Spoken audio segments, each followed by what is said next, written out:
There is a sound that travelers across the Mongolian steppe describe in almost identical terms, regardless of when they made the journey, whether in the 13th century or the 21st. It is the sound of wind through grass. Not a dramatic sound. Not a sound that announces itself or demands attention, just the constant, low, almost subliminal murmur of air moving across an ocean of vegetation that stretches from horizon to horizon without interruption, without a tree, without a hill, without a wall or a building or any human structure to break the flow. You can stand in the middle of the Mongolian steppe and turn in a slow circle, and every direction looks the same. Grass, sky, the curve of the earth at the edge of your vision, the wind in the grass. It is the most disorienting landscape on earth for someone raised in a world of buildings and streets and fixed coordinates. There is nothing to navigate by. No landmark, no edge. Just the infinite middle of a place that has no edges. And yet, somewhere in that infinite middle, a woman is lifting a cauldron from a fire. Her children are nearby, the older ones watching a herd of horses that grazes on the short grass, the youngest asleep inside the felt walls of the circular tent behind her. Her husband left before dawn to check the pasture to the east, where the grass looked thin last week, and the herd may need to be moved. She stirs the cauldron, she checks the sky, the weather on the steppe changes fast and violently, and reading the sky is a skill she has been developing since childhood. The wind is from the north. That means cold tonight.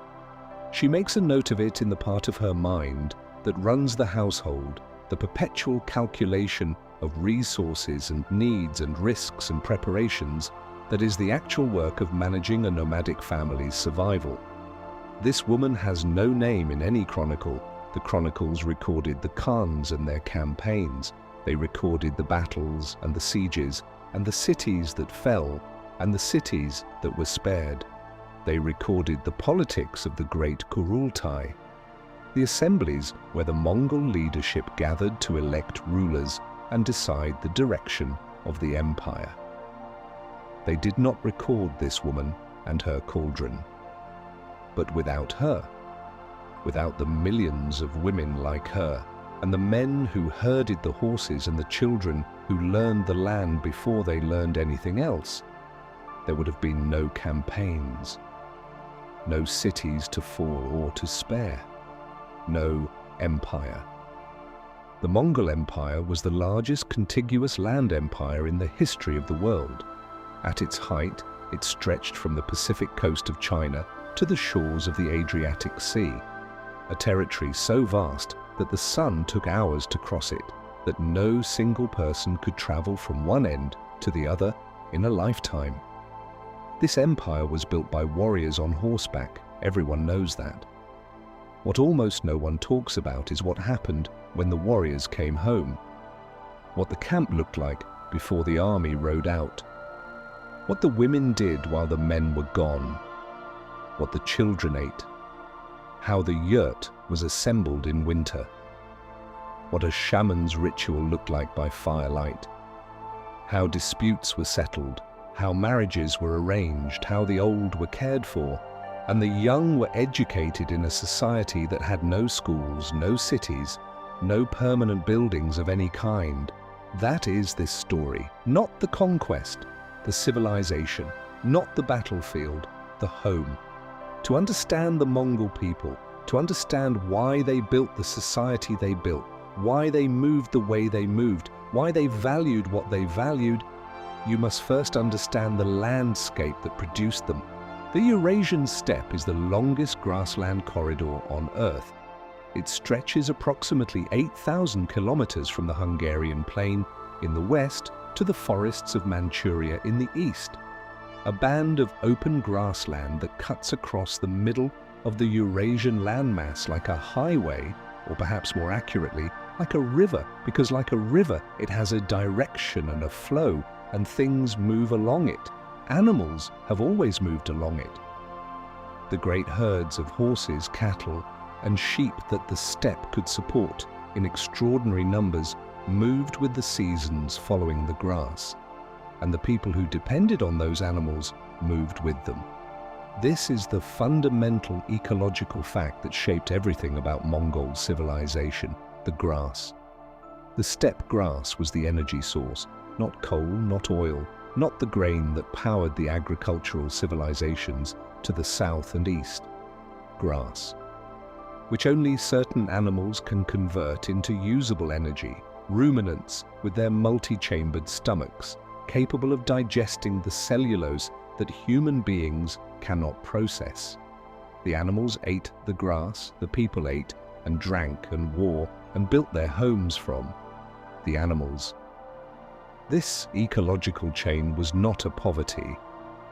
It was a sophisticated adaptation to a specific environment. The steppe could not support intensive agriculture over most of its extent. The rainfall was too low and too variable, the winters too severe, the soils in many areas too thin. But it could support enormous herds of animals. And enormous herds of animals, properly managed, could support a substantial human population. The management of those herds, the knowledge of where the pasture was good and where it was depleted, when to move and in which direction, how to read the weather and the vegetation and the condition of the animals. This was the intellectual achievement of the steppe people. It was not simple. It was the product of centuries of accumulated observation, tested and refined across generations. The Mongol landscape shaped the Mongol character in ways that later observers, particularly the agricultural civilizations that came into conflict with the steppe peoples, consistently misunderstood. The steppe people were mobile. Their mobility was not restlessness or instability. It was the necessary condition of their survival. A nomadic family that stayed in one place would rapidly exhaust the pasture around it and watch its animals die. Movement was management. Mobility was wisdom. The steppe people were resistant to being ruled by fixed authority. A farmer can be ruled by a king who controls the land he farms. A nomad who can fold up his home and ride away is considerably harder to control.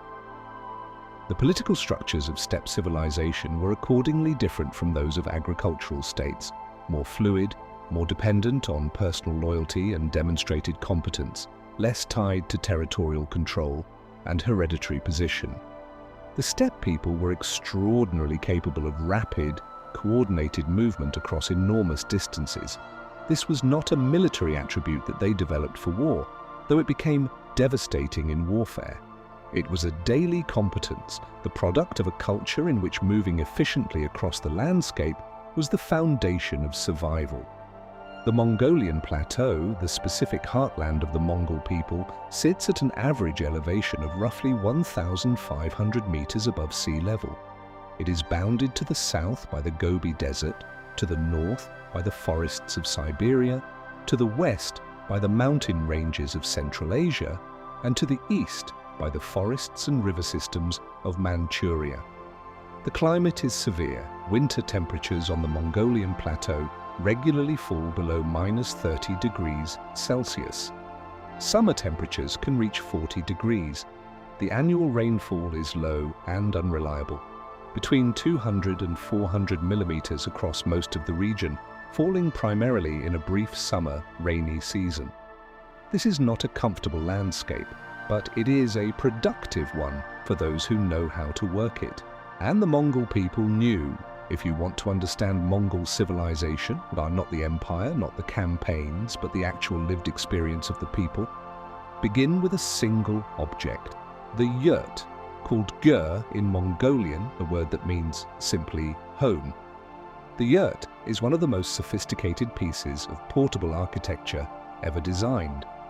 It is not a primitive shelter improvised from available materials.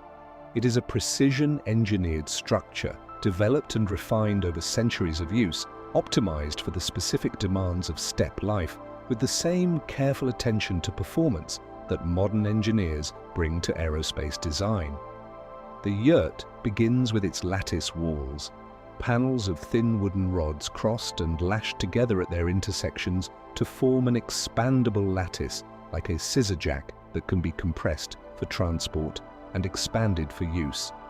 A standard Mongol yurt used between 4 and 8 of these lattice panels, depending on the size of the family that would inhabit it.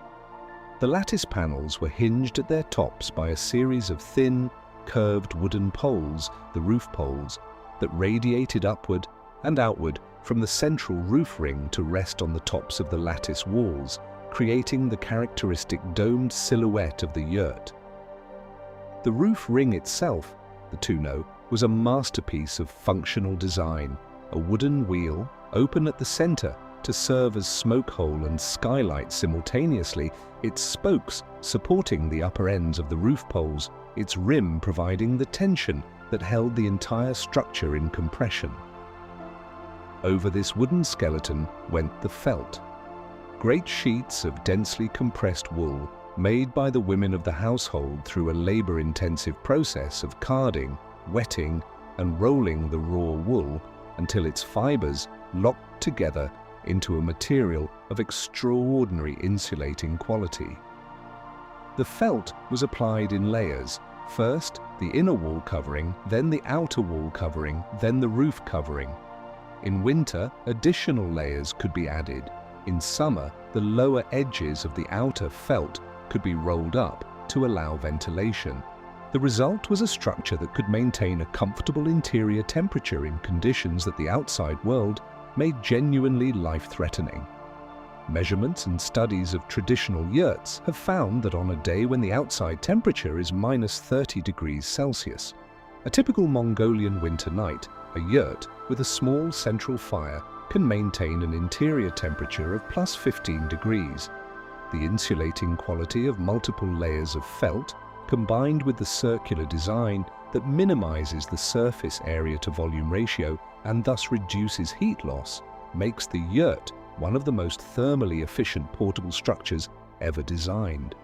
And it could be disassembled in under an hour, loaded onto a small number of camels or oxen, transported across the steppe and reassembled at the new campsite in approximately the same time. This was the home that a Mongol family assembled and disassembled perhaps 4 times a year as they moved between their seasonal pastures. The interior of the yurt was not simply one undifferentiated space. It had a precise and meaningful organization that every Mongol understood. The door always faced south, toward the sun, toward warmth, away from the prevailing north wind.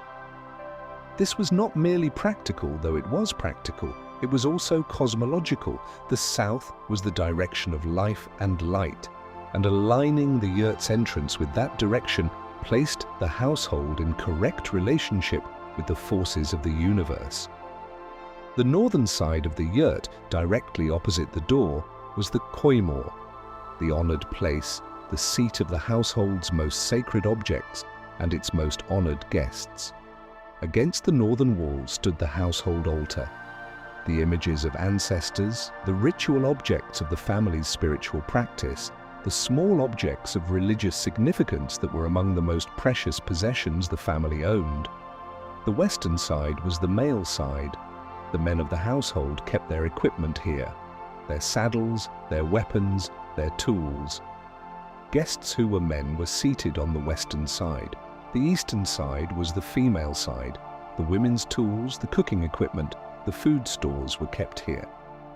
Guests who were women were seated on the eastern side. The center was the fire, not just physically but symbolically the center. The hearth, the source of heat and light and cooked food, the gathering point of the family, the sacred element whose maintenance was the responsibility of the senior woman of the household. The fire was not merely functional, it was sacred. The fire spirit, Gal-Ej, the mother of fire, was one of the most important household deities, requiring regular offerings and specific behavioral prohibitions. You did not point with a knife at the fire. You did not step over the fire or the fire ring. You did not throw garbage into the fire.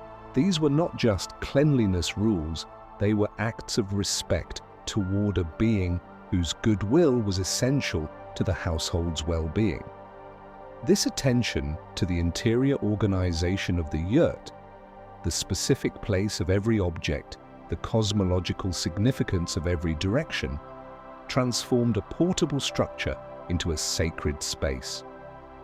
The Mongol family did not simply live inside their yurt, they inhabited it according to a system of meaning that connected the daily acts of domestic life to the larger order of the universe. The Mongol economy was, in its foundation, an economy of animals, not metaphorically, literally. The wealth of a Mongol household was measured primarily in animals. The transactions of Mongol commerce were conducted in animals. The tribute that conquered peoples paid to the Mongol Empire was assessed in animals. The gifts that cemented political relationships, that created obligations, that expressed gratitude, that marked the passage of time, were animals. And not just any animals. The 5 snouts, the traditional Mongolian term for the 5 domestic animals that formed the basis of steppe life, were horses, cattle, sheep, goats, and camels.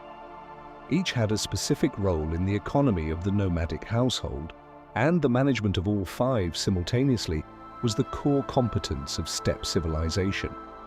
Horses were the most prestigious and the most essential. In a civilization without roads, without fixed infrastructure, without cities, the horse was transportation, communication, military power, and status simultaneously. A Mongol warrior was not simply a person who rode a horse. He was, in a meaningful sense, a horse-human unit, a composite entity whose capabilities vastly exceeded those of either component alone. The Mongol horse, the small, stocky, thick-coated animal bred for the conditions of the steppe, was not impressive by the standards of the larger horses of the agricultural world. It was not fast in a short sprint, it was not elegant. Arab traders and Chinese officials who encountered it often dismissed it as ugly, but it was extraordinarily hardy. It could survive on the thin winter pasture that would kill a larger, more metabolically demanding animal. It could break through snow crust with its hooves to reach the grass beneath, a behavior called pawing that made Mongol horses valuable in winter conditions where other horses would starve. It could travel enormous distances on minimal feed and water, and it could do all of this while carrying a rider. The Mongol armies that conquered half the known world did so on horses that each individual warrior owned in numbers, 10, 15, 20 animals per warrior, allowing them to rotate mounts and cover distances that no army of the agricultural world could match. Sheep were the most numerous of the 5 animals and the most important for daily sustenance. Sheep provided wool, the raw material for felt, for woven cloth, for the textile that dressed the Mongol people and insulated their homes. Sheep provided milk, processed into a range of dairy products that formed the white foods component of the Mongol diet. Sheep provided meat, the red foods component that sustained the household through the winter months. The management of the sheep herd was a constant, daily preoccupation. Sheep required close herding. They did not have the horse's ability to navigate independently across long distances. They required protection from predators. Wolves and eagles were constant threats on the steppe. They required knowledge of the pasture, which areas had been grazed too recently, where the grass was at the right stage of growth for optimal nutrition, when to move, and in which direction. Cattle were wealth in a more concentrated form than sheep. Each animal represented a larger investment of resources and provided larger returns. Cattle were status animals, the possession of many cattle marking a household as prosperous. They were also important draft animals, the heavy carts that moved the yurt and the household's possessions across the steppe were pulled by oxen, the castrated males of the cattle herd. Goats were the most rugged of the 5 animals, capable of surviving on vegetation that sheep and cattle could not utilize, and valuable in the marginal environments, the rocky, sparse pastured areas where the other animals could not thrive. Camels, specifically the two-humped Bactrian camel of Central Asia, were the freight animals of the steppe, capable of carrying enormous loads across distances and in conditions that no other animal could manage. A Bactrian camel could carry 250 kilograms across desert terrain, surviving days without water. They were the trucks of the Silk Road, and the Mongol mastery of these animals was one of the factors that made their long-distance commercial and military operations possible. The management of all 5 animals simultaneously, the knowledge of which animals to keep and which to slaughter, how to balance the grazing pressure of multiple species across the available pasture, when to move and when to stay, how to read the weather and plan accordingly. This was the expertise at the heart of steppe civilization. It was not simple, it was not primitive. It was the product of an extraordinarily sophisticated relationship between a people and their environment.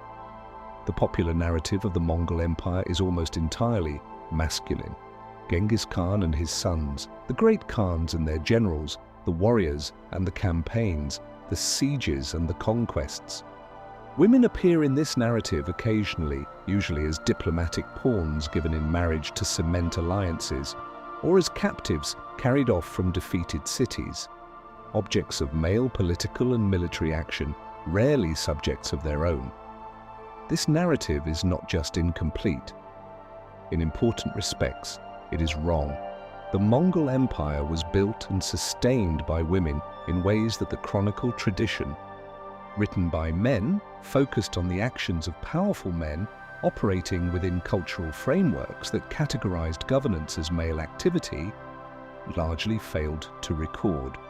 Recovering the role of Mongol women requires reading between the lines of the sources we have, attending to what those sources mention almost in passing, and understanding the structural reality of nomadic society.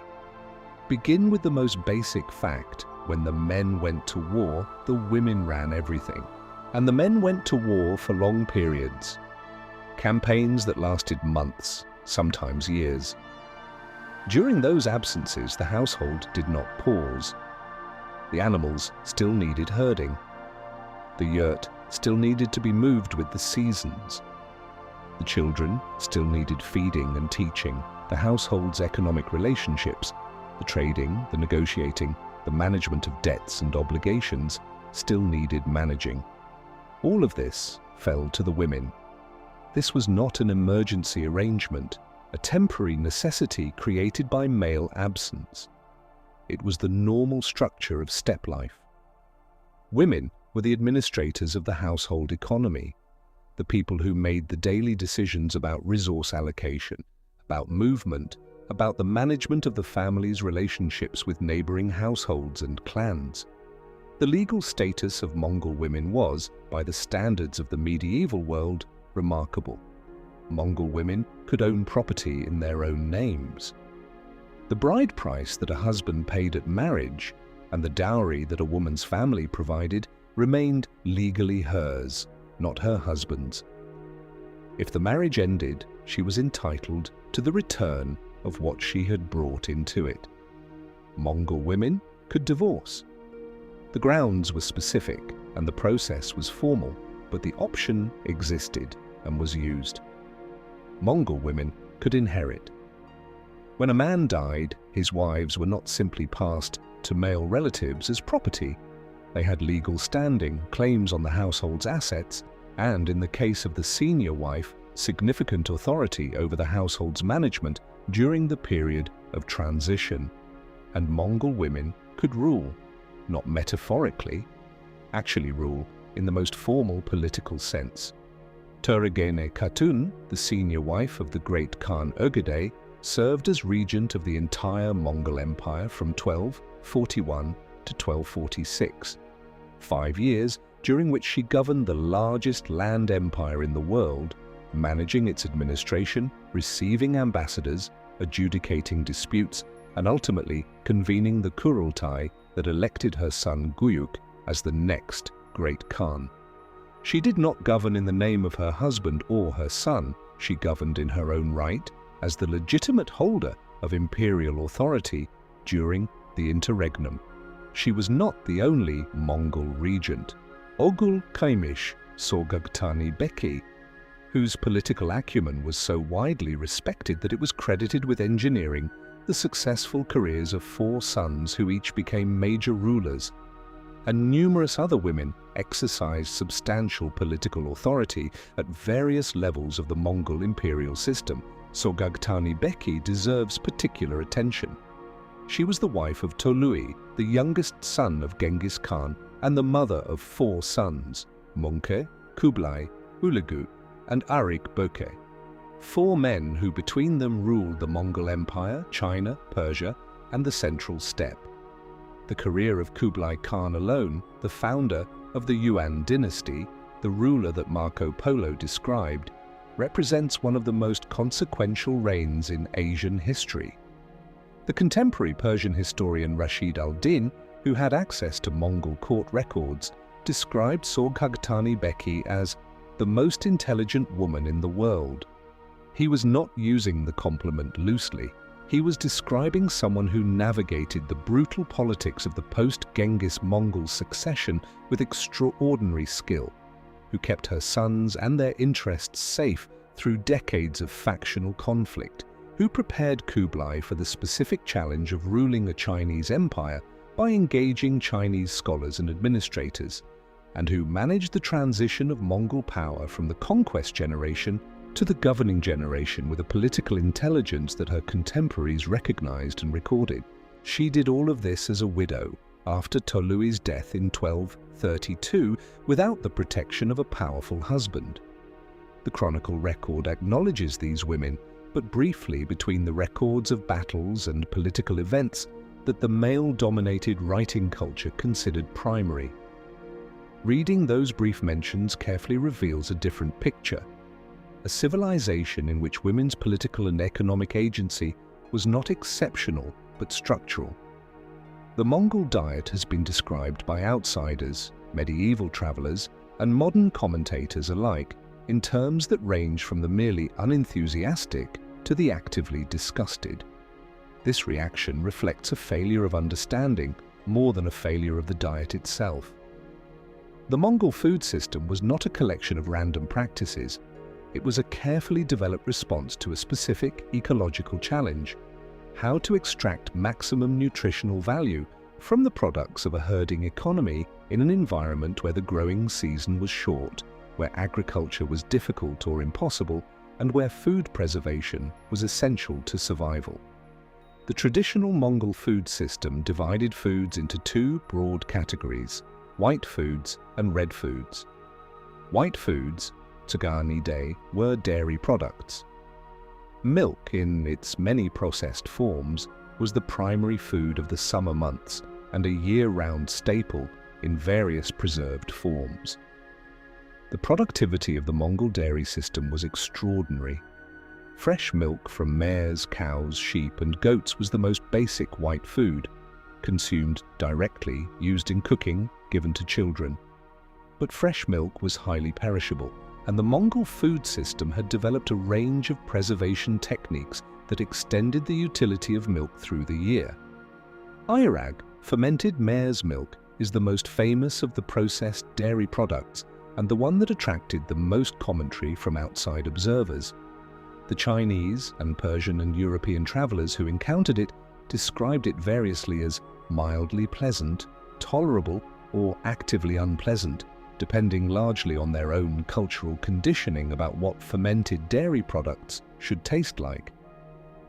What ayrag actually is, a mildly alcoholic, lightly effervescent, somewhat sour beverage produced by fermenting fresh mare's milk in a leather container, agitated regularly over a period of hours. It contains beneficial probiotics, it provides carbohydrates, proteins, and a small amount of alcohol. It preserves the nutritional value of the milk through a process that also makes it safer to consume than fresh milk in conditions of limited refrigeration.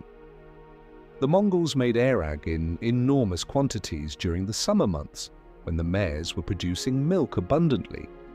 A large household might agitate thousands of litres of airag through the course of a summer. It was served to guests as an act of hospitality. Refusing it was a significant social transgression, and consumed throughout the day in quantities that reflected both its modest alcoholic content and its genuine nutritional value. Beyond airag, the dairy system produced arul, dried curd made by straining yogurt and drying the remaining solid in the sun until it reached a stone-hard consistency that would keep for months or years without refrigeration. Arul was the Mongol equivalent of hardtack, a preserved, nutrient-dense food that could be carried in a saddlebag and consumed over a long journey without preparation. Urum, clotted cream, skimmed from the surface of heated milk and processed into a rich, fatty product that provided concentrated energy. In a diet where fat was a critical macronutrient for surviving extreme cold, urum was not a luxury, but a necessity. Biaslag, a firm white cheese, pressed and dried, providing concentrated protein. Red foods, ulani di, were meat products, eaten primarily in winter, when the dairy animals' milk production dropped and the household's stored dairy products were supplemented by the slaughter of animals that could not be maintained through the cold months. The primary method of meat preservation was simple and effective: the drying power of the Mongolian climate. Thin strips of meat, primarily mutton and horse meat, were hung in the cold, dry air of autumn and winter. The combination of low temperature, low humidity, and the constant steppe wind produced a dried meat of excellent keeping quality that could be stored for months and rehydrated in hot water or eaten directly. Blood, which was retained within the animal at slaughter, was used for blood sausage. Stuffed into the animal's intestines and cooked, it provided a nutrient-dense food that made use of an otherwise rapidly spoiling material. Bone marrow was rendered and consumed, the fat of the marrow being a prized nutritional resource in a diet that required high fat intake for cold weather survival. What the Mongol diet was not for most of the year was a monotonous consumption of raw meat, the characterization that some medieval observers offered, perhaps reflecting the shock of encountering food practices utterly unlike their own.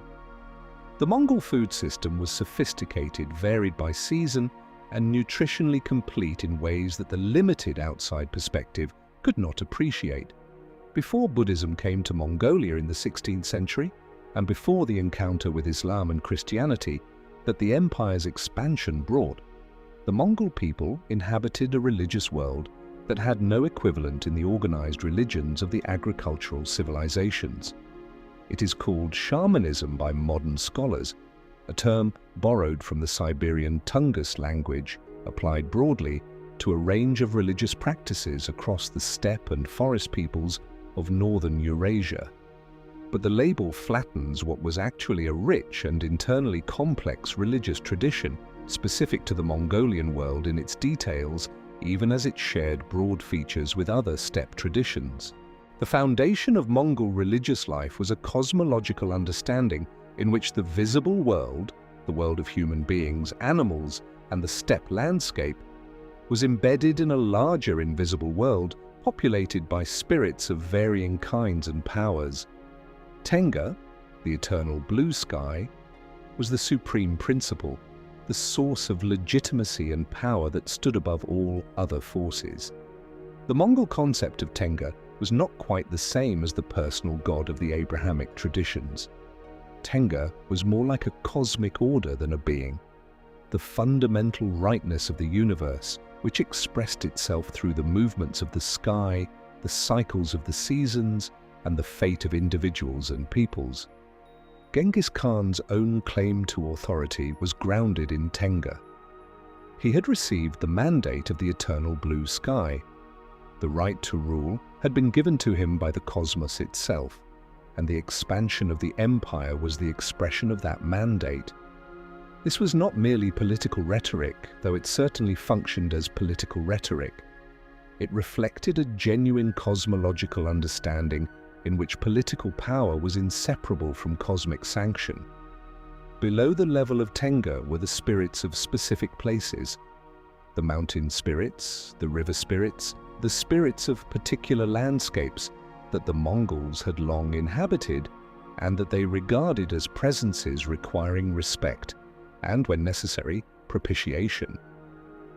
The obu, a cairn of stones built on hilltops and mountain passes, was the most common physical expression of this landscape spirituality. Travelers passing an obu would add a stone to it and walk around it clockwise, acknowledging the spirit of the place and requesting safe passage. The obu was not a temple in the architectural sense, but a meeting point, a place where the human world and the spirit world were in particularly close contact, marked by accumulated human acknowledgement.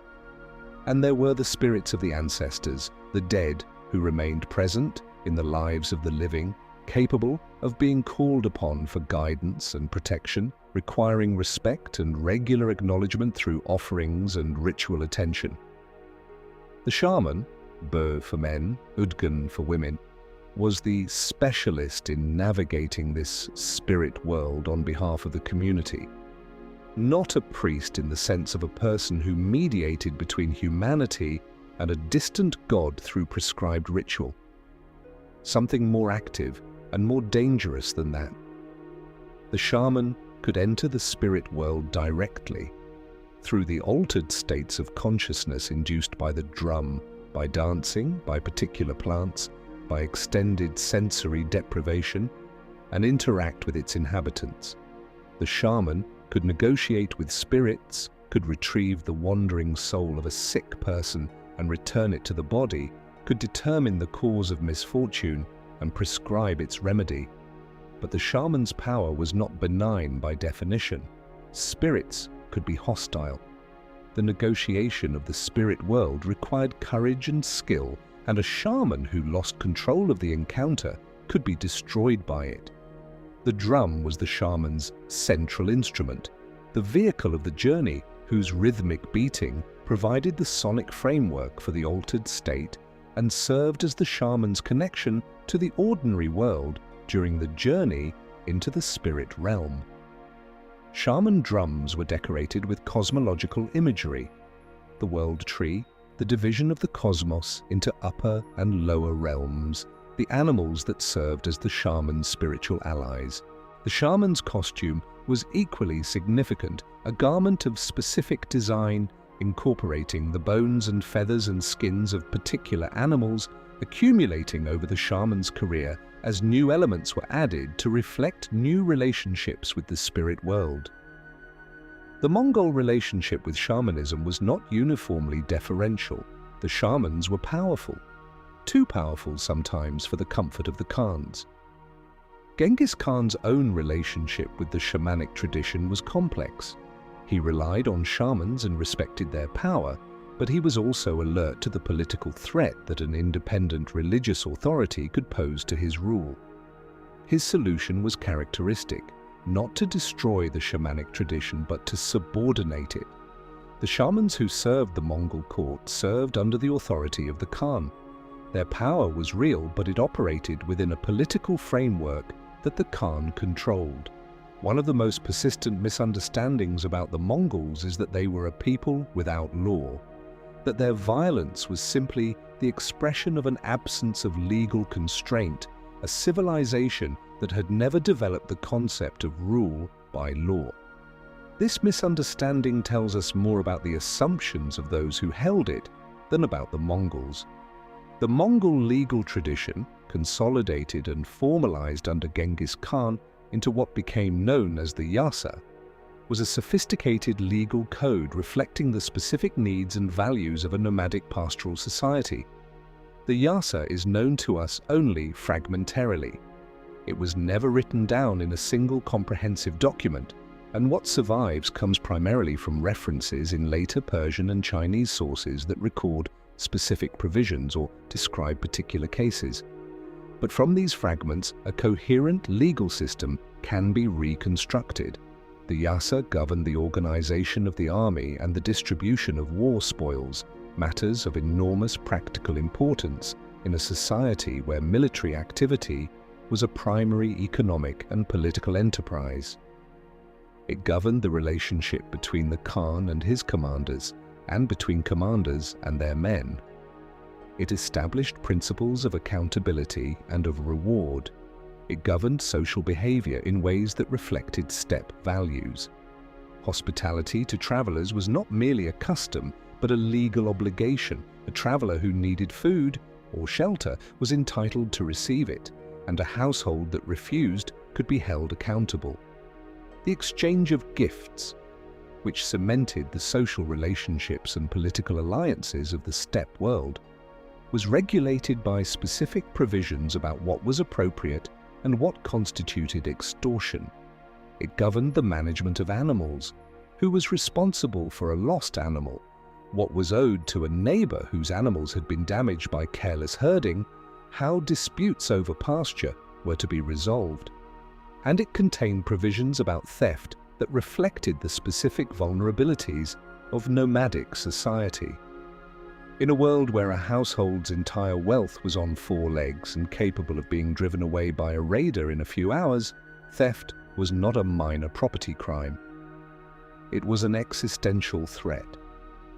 The Yasa's treatment of theft was accordingly severe, but it was specific about what constituted theft and what did not, what the appropriate remedies were, and how disputes should be adjudicated.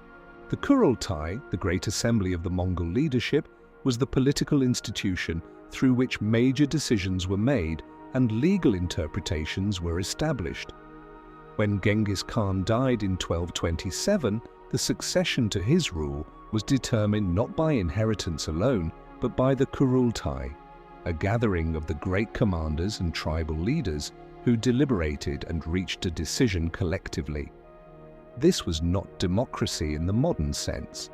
The voices that counted in the Kurultai were the voices of the powerful, but it was also not simple hereditary monarchy.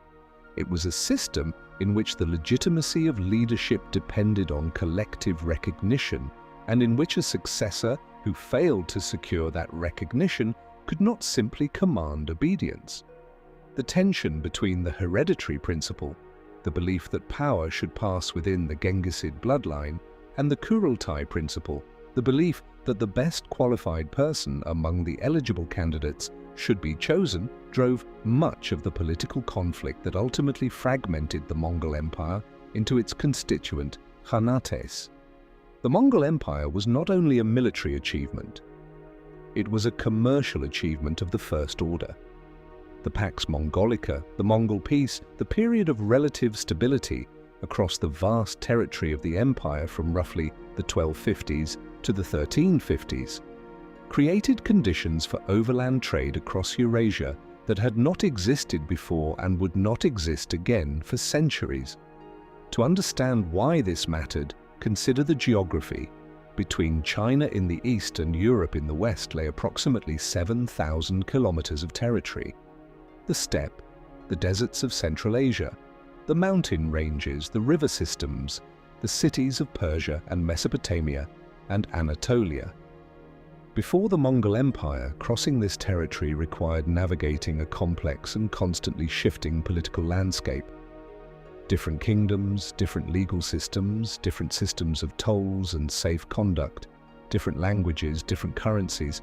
A merchant attempting to carry goods from China to Europe before the Pax Mongolica faced not one journey but dozens, a succession of transactions with local intermediaries, each taking their share of the value, each representing a potential point of failure through dispute, through banditry, through the political instability of the territories being crossed.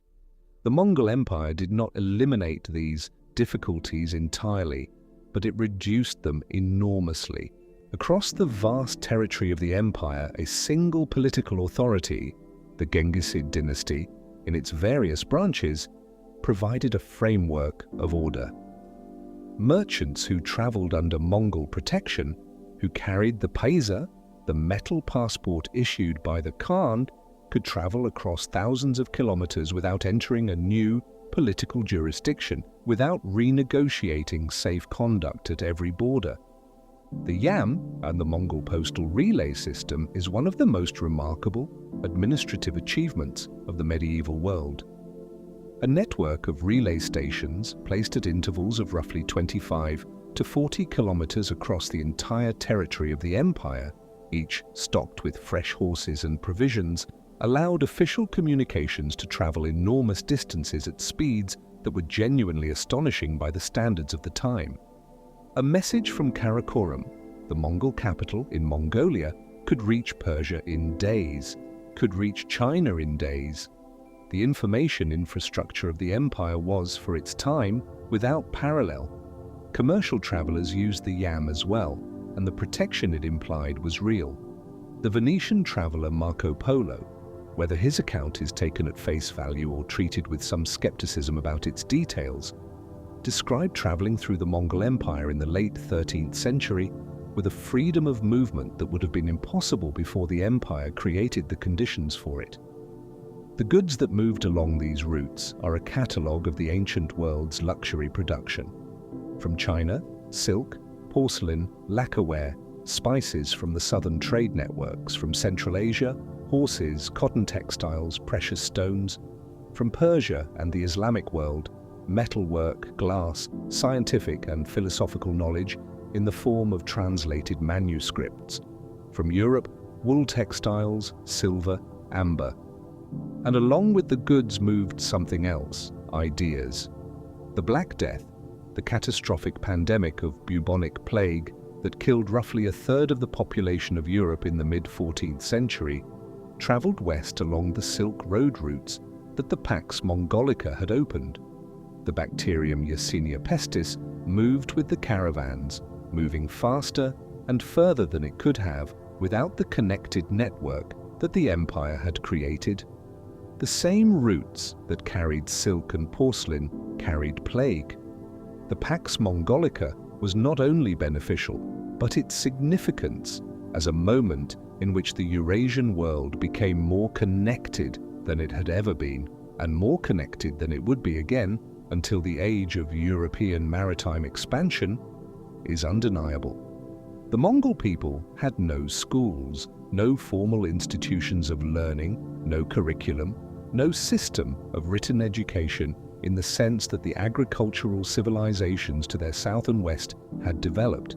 Children did not attend classes, did not learn from texts, did not sit before a teacher in a dedicated space set aside for instruction.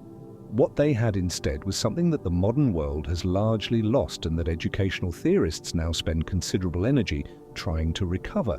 They had apprenticeship to life itself.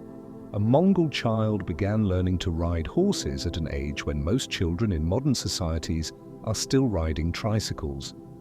The age of 2 or 3 is not uncommon in descriptions of when Mongol children were first placed on horseback.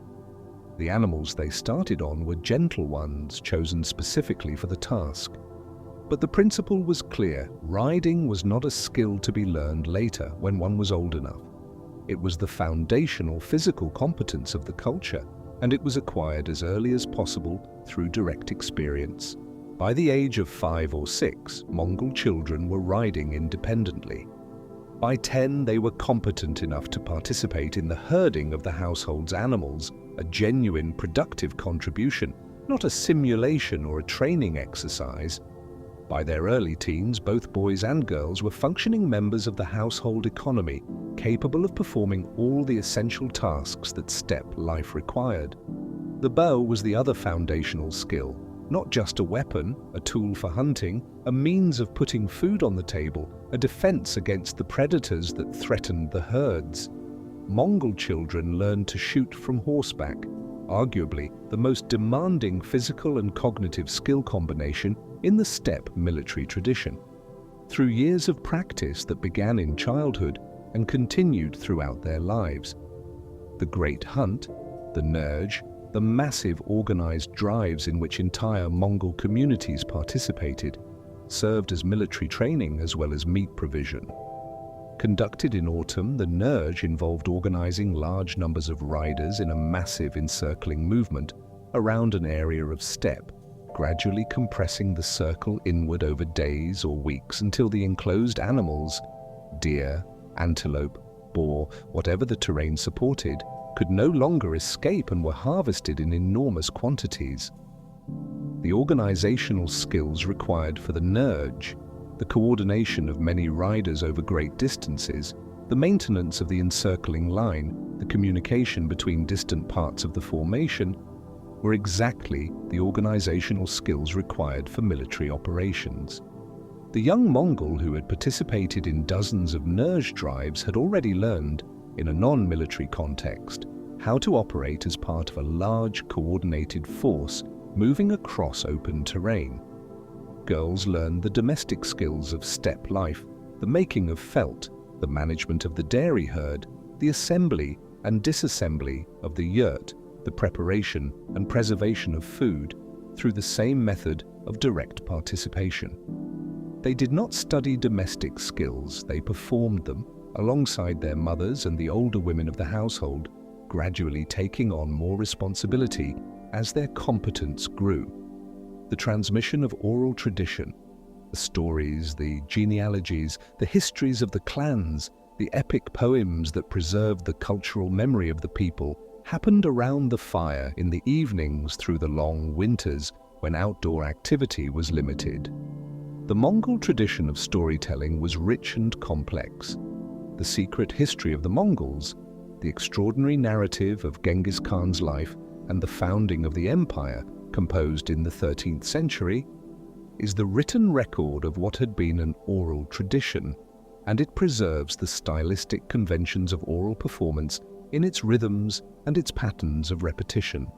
Children who grew up hearing these stories, who absorbed the genealogies of the great clans, who knew the names of the heroes and their deeds, who could recite the lineage of the Genghisid dynasty, were educated in the things their culture considered important.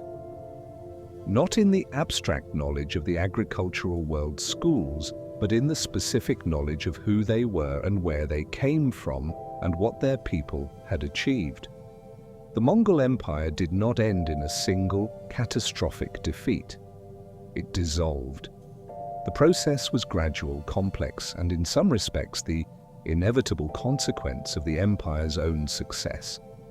What had been built by the specific genius of Genghis Khan, a unified military and political command binding together diverse peoples and territories under a single authority, required continuous renewal to sustain.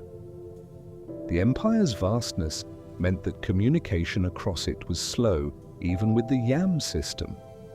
The distances between the constituent parts were so great that local commanders had to make decisions independently, and independent decision-making inevitably produced divergence.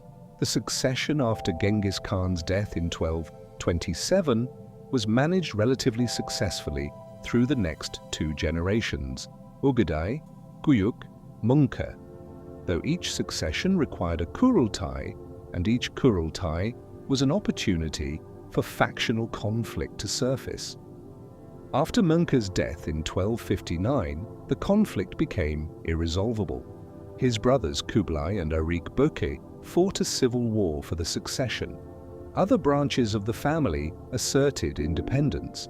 The unified empire fractured into its constituent khanates, the Yuan dynasty in China under Kublai, the Ilkhanate in Persia, the Chagatai Khanate in Central Asia, the Golden Horde in the steppe north of the Black Sea.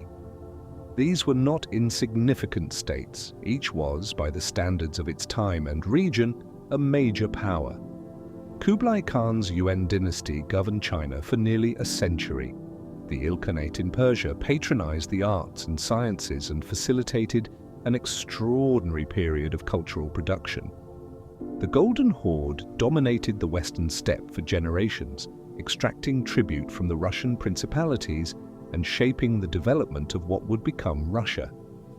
But they were no longer a single empire. The Pax Mongolica was over.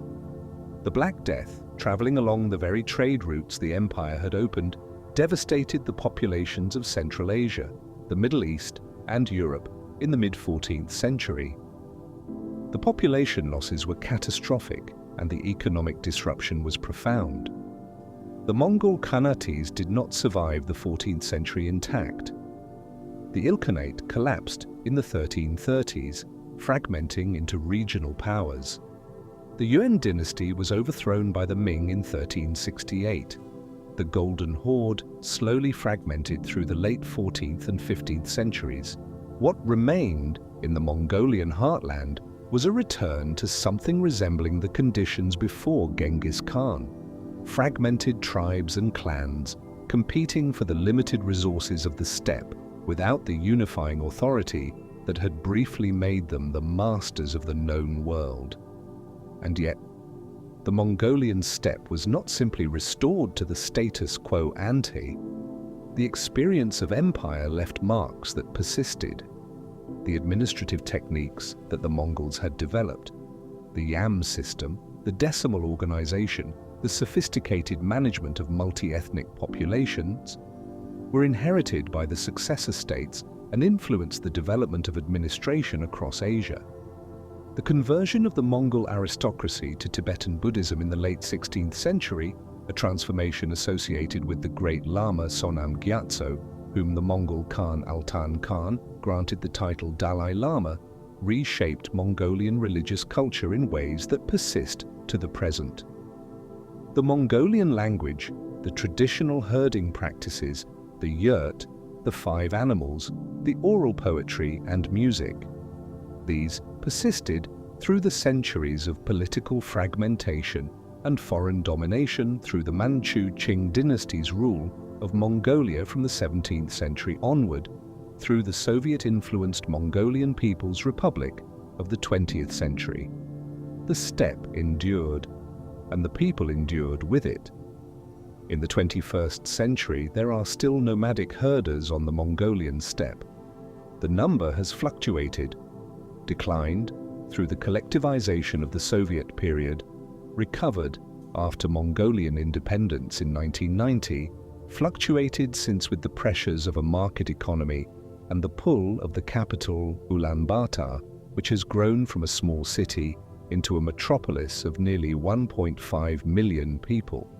But the herders are there, moving their animals between seasonal pastures, assembling and disassembling their yurts, milking their mares in summer and making airag, reading the sky for weather, managing the relationship between their animals and the grass, the same fundamental relationship that has organized life on the Mongolian steppe for thousands of years. The dzud, the Mongolian term for a severe winter disaster in which ice prevents animals from reaching the grass beneath the snow, is still the great natural catastrophe of the steppe.